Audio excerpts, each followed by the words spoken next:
Hi, my name is Glenn Hasselman. I'm just making this video for the users of free accounting software to show you guys how to create or give access to new users or multiple users. Now, I've just started up the software and I've created a user which I've called another user. So first name another, second name user, and then just stopped at this point, which is where you create after you create a user or create your username, that's not right, there's no username.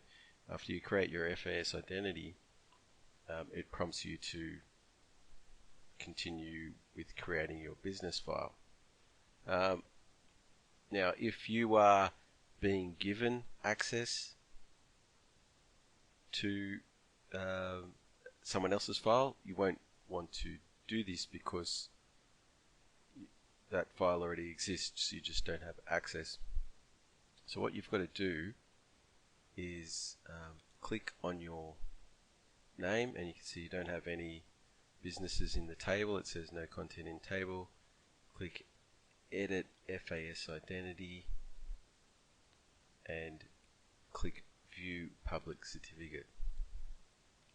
Okay, now that is your public certificate, which is part of your FAS identity.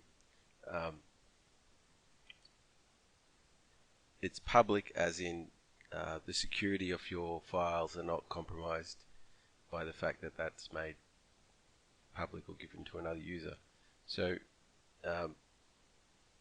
and if you're interested in how the technology works, a file that is encrypted using this public certificate can be decrypted using your private certificate.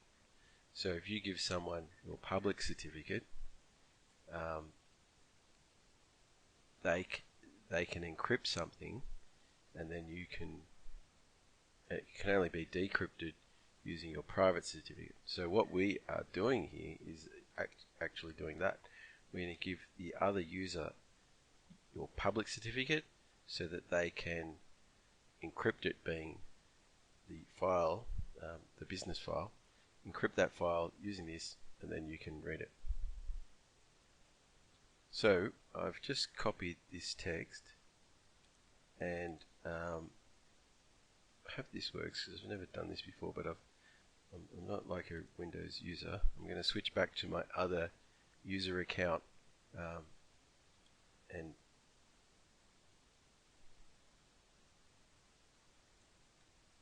try to paste this text. So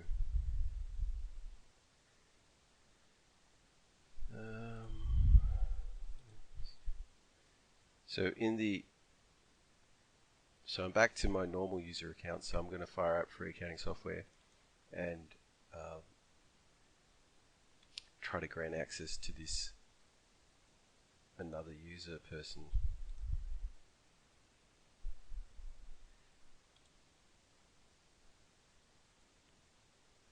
Okay, if you get this warning, file locked alert, just means your file wasn't shut down properly, or it could mean someone else is still using it.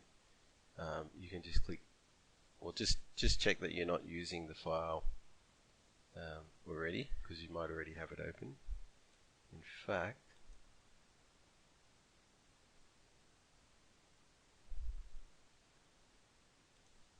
I don't think I have it open. So, okay, so now I have got to open up the file. In fact, I just did a demo on this JobKeeper 2 thing, so why don't we just continue using that file. Just double click on that. Now,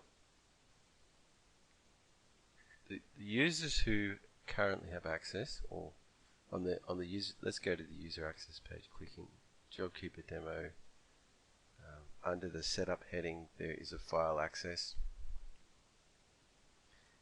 and there's two users who've currently got access. One is myself, the user I'm currently logged into, and the other user is my public user identity, which is something I had added to all files by default. and I will change that so that it's not being added in the future. But the idea was that people will forget passwords and their data will be completely irretrievable if they're the only person who has access to it. So I therefore put this in. However, what you should all be doing is deleting the access. Okay, so that's just a default fail-safe thing, but you should actually delete my access to your file and add your accountant's access. Okay, so your accountant should also be set up on free accounting software and have an FAS identity, and you grant them access so that if for some reason you forget your password, you can send your mybusiness.fas file to your accountant and your accountant can unlock it for you. Okay, so you would do that by clicking add access certificate, and let me see if I can paste. I'm not sure if this works, copy paste between different user accounts. Okay, so it doesn't. So normally you would probably email your public certificate across. But let me go back to the other user's account and try to get this public certificate.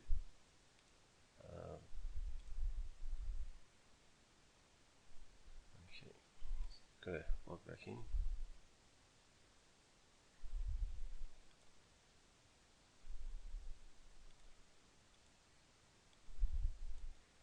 So I've somehow got to get this text across to the user who has access to the file.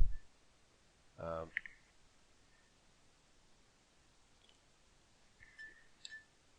I guess a way to do that is to put it into a file and save it somewhere on the computer.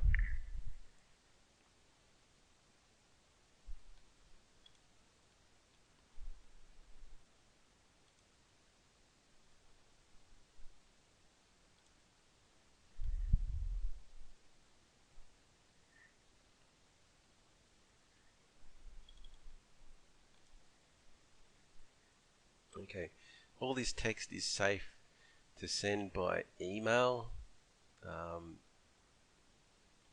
and things like that, or put it into a file and save. There's not like there's formatting on it or anything that's going to stuff it up. So I've put it into this thing. Hopefully the other user can read that. They only need read-only access to it. So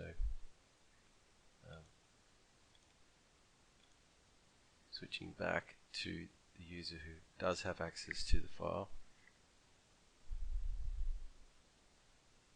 and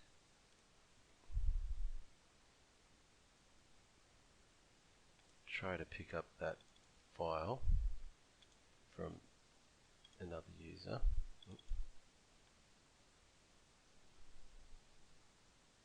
Alright, continue. So this original user is an administrator of the computer. So I can access that. And there's the certificate. Copy the text and paste it into this page. Now you would then click check certificate. It tells you the name of the user. It says another null user. It's a bit of a bug. The middle name is empty and that's why it says null. But anyway, that's not important. The what you do want to look for here is this bracket not verified. Now that means that this user hasn't verified their identity. Okay, so if the user you're sharing access with has not verified their identity, that means that you just have to verify that you are dealing with the right person.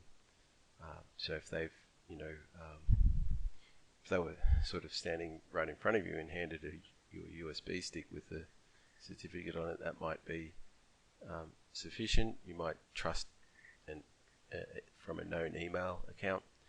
It's entirely up to you what you would consider is sufficient. I would say the identity verification system is good to use, and I prefer to use that where possible. Okay, and then once you've done the check certificate, you can click Add Certificate to File. Okay, once you've done that, the original person who had access, being me, and then this new user are both listed. So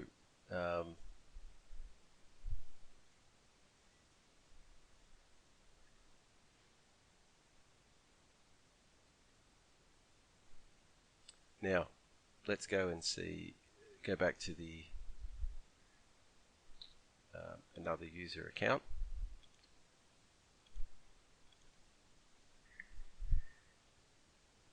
And just want to point out something that's probably kind of obvious to most people, but is important. This user doesn't have access to the file in this list because the file hasn't been sent to the user. So not only does the user need to have access within the file, but the file has to be physically transferred across. Okay, so there's nothing there yet, so let's go and send the file across. Sorry about all this jumping back between the two different user accounts. I hope people can sort of track where I'm at with that. Okay, cool. So now I'm back in the person who's got access, and one way to transfer the file is just by sending a message, because the message will be sent to the two users that have access. So I'll just put closed, and I'll say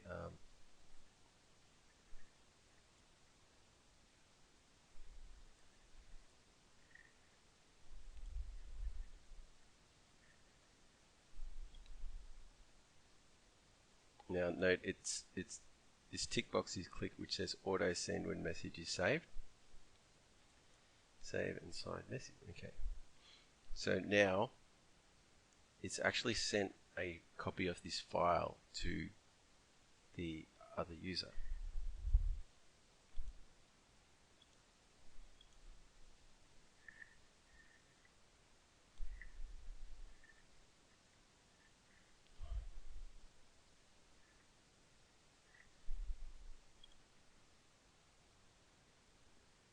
Okay, so again, actually the table is empty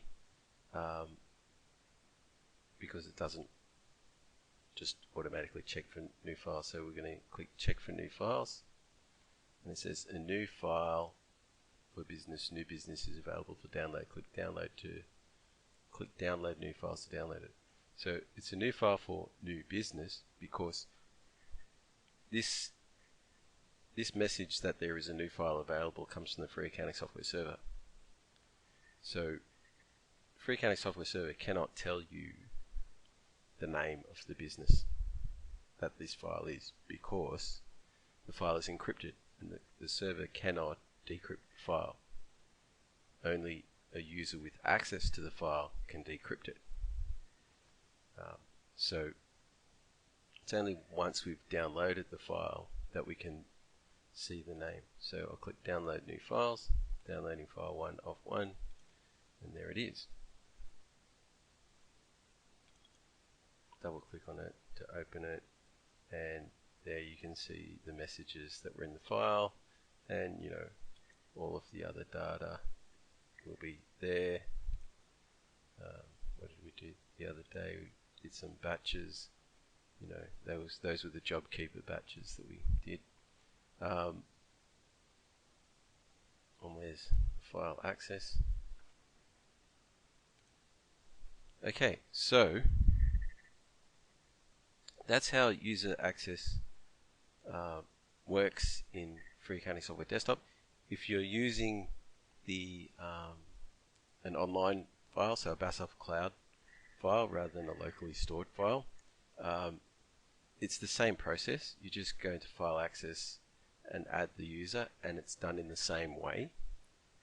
However, it's a little bit easier because you don't actually need to send the file. Okay, and this is the difference between cloud software and desktop software, which is a different way of working. What I've just demonstrated here is desktop software, where the original user still has a copy of the file, and they've still got it open and they're still working on it, but that's their copy. And this file here, for example, if I go into the batches and I was to go new batch and put in the I forget where we're up to with it. We're up to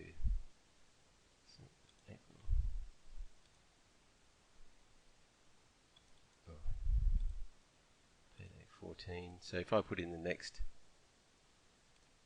week's payroll batch,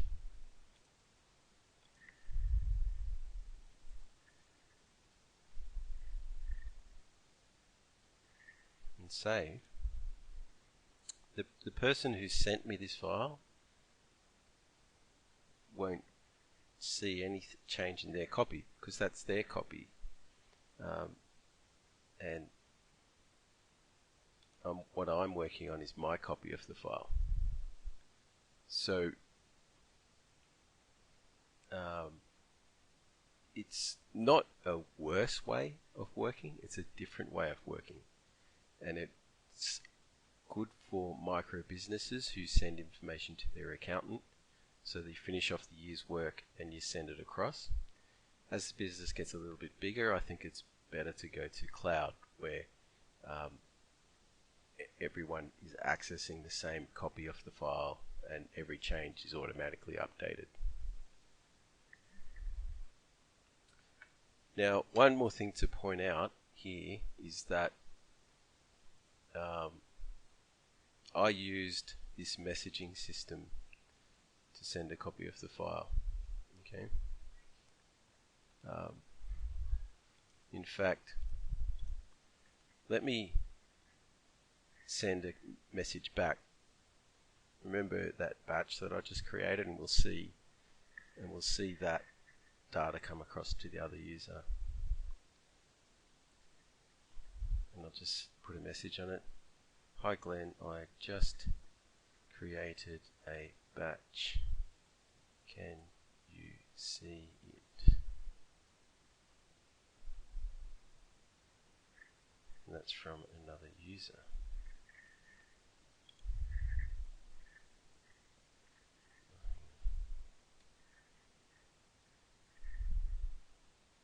And I'm going to auto send when I save the message. Okay. Now let's go back to the other account that's got access to this file.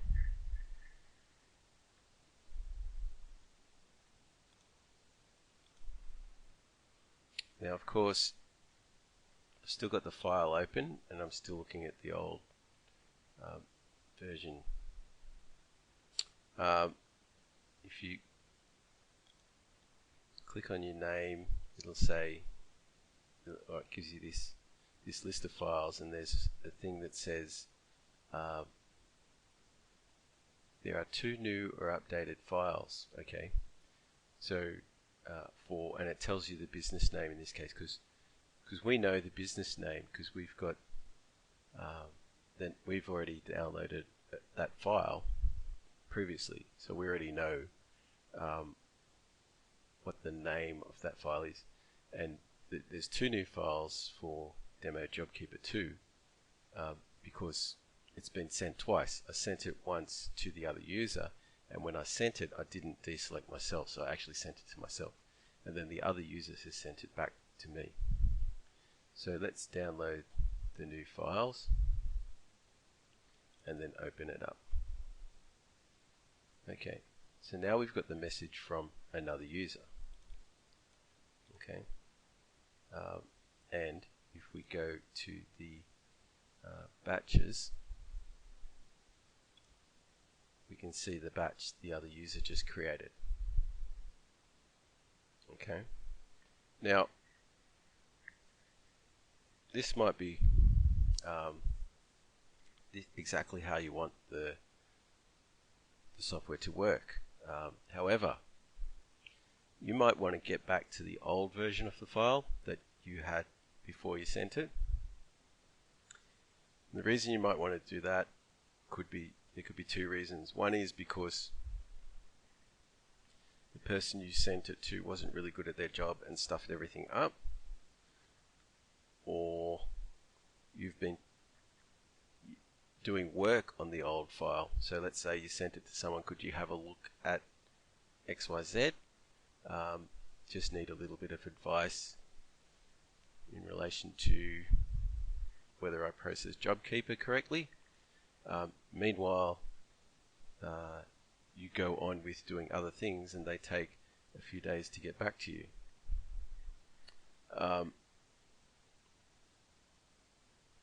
They come back to you and they say, they might say, hey, you need to change XYZ. You go, okay, cool. However, that latest version of the file doesn't have your changes in it. So you need to get back to your version of the file. And the way to do that is by scrolling down through the messages and clicking on the one of the previous versions of the file that was from the time when you sent it. And so there's a link there. And there's some other links to even older versions. And so if I open this one,